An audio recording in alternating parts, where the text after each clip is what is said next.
Canada को लेकर भारत में हलचल तेज है। बड़ा अपडेट यह है कि प्रधानमंत्री से विदेश मंत्री एस जयशंकर की मुलाकात हुई है और प्रधानमंत्री नरेंद्र मोदी को इस बारे में पूरी जानकारी दी गई है। गृह मंत्री और एनएसए डोभाल की भी मुलाकात हुई है, यानी कि प्रधानमंत्री नरेंद्र मोदी को लगातार इस पूरे मसले को लेकर अपडेट किया जा रहा है। मुलाकात हुई है एस जयशंकर की प्रधानमंत्री नरेंद्र मोदी के साथ। पूरी डिटेल जानकारी प्रधानमंत्री नरेंद्र मोदी को पहुंचाई गई। गृह मंत्री और एनएसए डोभाल की भी मुलाकात हुई है, यानी कि प्रधानमंत्री नरेंद्र मोदी तक पल पल का अपडेट पहुंच रहा है।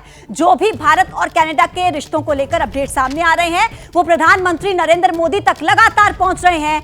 विदेश मंत्री एस जयशंकर की प्रधानमंत्री नरेंद्र मोदी से मुलाकात, तस्वीरें आपको दिखाएंगे। हलचल तेज है भारत में कुल मिलाकर कनाडा को लेकर। इसी के साथ गृह मंत्री अमित शाह और एनएसए डोभाल की भी मुलाकात हुई है। तो प्रधानमंत्री से मुलाकात की तस्वीरें आप देख लीजिए।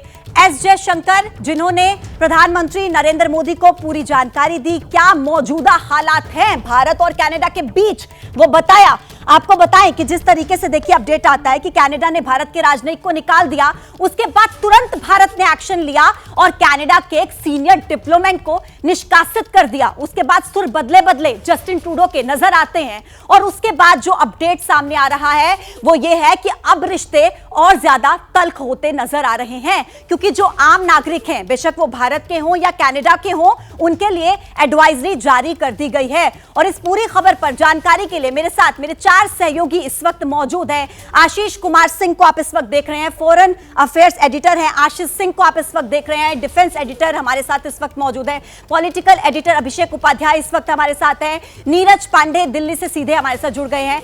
आशीष, सबसे पहले मेरा सवाल आपसे यह रहेगा, क्योंकि हर कोई यह समझना चाहता है कि जो भारत और कनाडा के कूटनीतिक रिश्तों पर असर हमें दिख रहा है, क्या उसका असर कारोबार पर भी पड़ेगा, व्यावसायिक रिश्तों पर भी पड़ेगा, और अगर हाँ तो किस देश को कितना नुकसान होगा इससे? देखिए, ट्रेड को लेकर के तो पहले ही कनाडा ने अपनी तरफ से कदम उठा करके उस पर ब्लॉक लगा दिया। और निश्चित तौर पर आप बिल्कुल ठीक कह रही हैं, भले ही उनके डोमेस्टिक कंपल्शंस हों जिसकी वजह से इतने बड़े बड़े स्टेप्स ट्रूडो लगातार उठाए जा रहे हैं, जिसको अब भारत डिप्लोमेटिकली इन एप्ट टर्म्स रिटेलिएट कर रहा है, उसका डेफिनेटली रिफ्लेक्शन जो है वो इंटरनेशनल डिप्लोमेटिक रिलेशंस पर आएगा। और उसमें तमाम गैम्बिट ऑफ रिलेशंस हैं भारत और कनाडा के बीच। भारत और कनाडा के बीच स्ट्रैटेजिक रिश्ते भी बड़े अहम हैं। इस वजह से आप देख रही हैं, जो खबर आप लगातार पढ़ रही थी कि होम मिनिस्टर से एनएसए डोभाल ने मुलाकात की, उसके पहले एक्सटर्नल अफेयर्स मिनिस्टर ने प्राइम मिनिस्टर से मुलाकात की। एवरीबडी नोज कि सीधे प्राइम मिनिस्टर के लेवल पे उन्होंने इस मामले को टेकअप कर लिया है। तो भारत में भी जरूरी है कि प्रधानमंत्री आखिरी फैसला करें, और इसी वजह से भारत ने इस तरह की एडवाइजरी, काउंटर एडवाइजरी निकाल करके उन्हें टके का जवाब दिया है। और निश्चित तौर पर इसका असर सिर्फ ट्रेड ही नहीं, तमाम और सेक्टर्स पे भी भारत और कनाडा के पड़ सकता है। जो कनाडा करेगा, भारत उसका जवाब भी जरूर देगा। ठीक है, इंतजार यही है कि किस तरीके से भारत का स्टैंड अप इस पूरे मसले को लेकर रहता है। मैं आप चारों के पास एक बार फिर से वापस लौटूंगी, एक बड़ा अपडेट मिल रहा है, लेकिन उससे पहले आशीष, मेरा अगला सवाल आपसे रहेगा, क्योंकि जिस तरीके से हम देखते हैं कि बहुत बड़ी संख्या में जो भारत के छात्र हैं वो कनाडा में जाते हैं। एक रिपोर्ट के आंकड़े में पढ़ रही थी, 2018 में जितने अंतर्राष्ट्रीय छात्र कनाडा में पहुंचे उनमें सबसे ज्यादा संख्या भारतीय छात्रों की थी। क्या उन पर भी कोई असर होगा?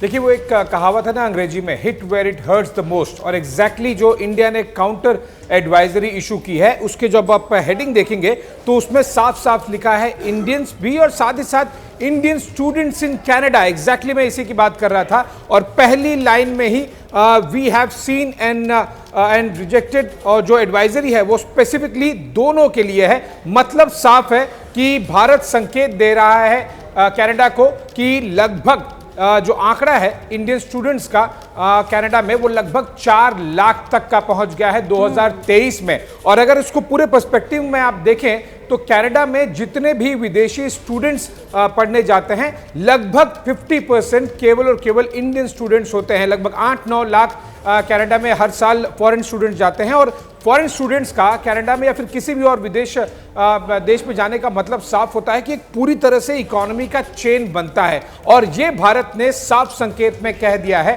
कि आपको इंडियन स्टूडेंट्स अगर हमारी तरफ से लगातार जाते रहने चाहिए, तब फिर आप बाज आइए। लेकिन एक और चीज है, देखिए ये पूरी की पूरी जस्टिन ट्रूडो की G20 के बाद जिस तरह से बेइज्जती हुई है, न केवल इंडिया में बल्कि उनके खुद के देश में, ऑपोजिशन ने भी उन्हें घेरा, मीडिया ने भी घेरा, और वो पर्सनल बेइज्जती का जो एक बदला सा मैं कहूंगा या फिर एक खींच सी कहूंगा, वो पूरे एक कनाडा के तौर पर दिखाने की कोशिश कर रहे हैं। एक छोटा सा एलिमेंट डोमेस्टिक वोट बैंक का भी है, क्योंकि वहां पर सिक्स का काफी बड़ा वोट बैंक है। उसे साधने के लिए वो भारत और कनाडा के रिश्तों बिल्कुल को भी आशीष, ताक पर जिस रख रहे हैं। इमेज को लेकर आप बात कर रहे हैं कनाडा, किसी को लेकर आगे भी मेरे सवाल रहेंगे, लेकिन उससे पहले कुछ महत्वपूर्ण जानकारियां जो सामने आ रही हैं वो हम अपने दर्शकों को बता देते हैं कि किस तरीके से लगातार ये जो मसला है उसके बाद कनाडा मुश्किल में नजर आएगा। 34,000 करोड़ रुपए का सामान जो भारत से कनाडा पहुंचा है, कनाडा से जो भारत सामान आया है उसका देखिए 35,000 करोड़ रुपए का वो सामान है।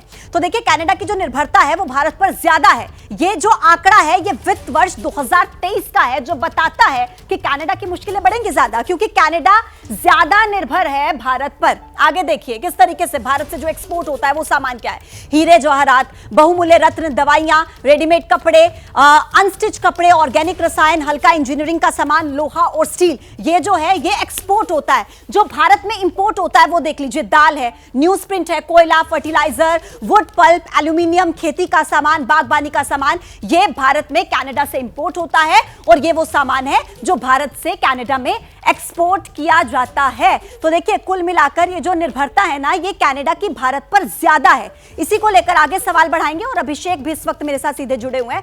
अभिषेक, एक सवाल ये कि जिस तरीके से निवेश की जो हम बात करते हैं, निवेशक की अगर बात करें तो उन पर कितना असर पड़ेगा, और जो एक्सपोर्ट इंपोर्ट का हम जिक्र कर रहे हैं ये तो कम से कम यही बताता है कि कनाडा ज्यादा निर्भर है भारत पर।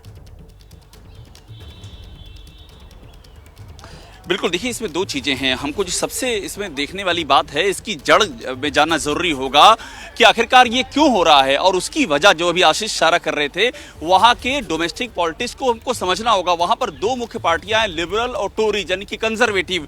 जस्टिन ट्रूडो की लोकप्रियता लगातार गिर रही है, डिसअप्रूवल रेटिंग उनकी 66% तक पहुंच गई है। आप सोचिए कितनी उनकी सरकार वहां पर इस समय अस्थिर हो चुकी है।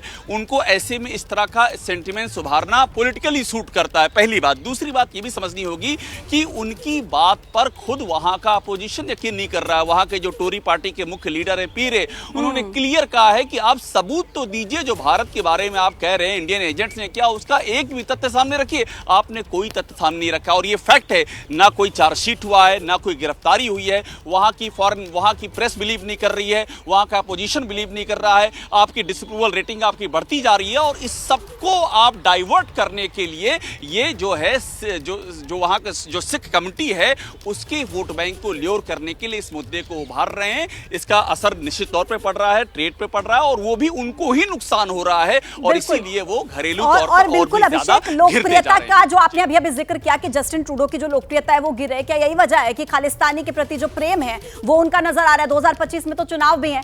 जैसे ही घड़ी का काटा दोपहर 2:30 पे आए, बबीता जी का दिल सास बहू साजिश के लिए मचल जाए। और ये है इनकी बहू, पूरे दिन ऑफिस की टेंशन हो जाए गॉन जब ये करें अपना फेवरेट शो फ्री टाइम पे ऑन। इनकी तरह आप भी देखिए अपना फेवरेट शो अपने टाइम पर, और डाउनलोड कीजिए एबीपी लाइव ऐप अपने स्मार्ट टीवी पर।